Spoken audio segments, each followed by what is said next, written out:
नमस्कार शेतकरी मित्रांनो, आज आपल्या सुपरच्या प्लॉटला 37 दिवस कंप्लीट झालेले आहेत. तर आम्ही आज फ्लॉवरिंगचाच पहिला स्प्रे घेतलेला आहे. तर त्यामध्ये 4 ग्रॅम GA, परत सनगोल्ड एक 250 ग्रॅम घातलेला आहे. परत पेच येण्यासाठी आम्ही डॉक्टरचे औषध वापरलेलं आहे.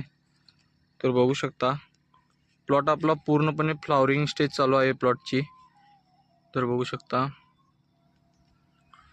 तर या फ्लॉवरिंगच्या स्टेजमध्ये आम्ही कोणकोणते स्प्रे घेणार आहे याची सर्व माहिती आपल्या पेजवर येतच राहील. त्यासाठी आपल्या चॅनलला फॉलो करा व सबस्क्राईब करा. तर बघू शकता पावसाचं वातावरण झालेलं आहे, त्यामध्ये आम्ही हा GAचा स्प्रे घेतलेला आहे. झाडाची साईज कशी वाटते नक्की कमेंटमध्ये नक्की सांगा. धन्यवाद मित्रांनो.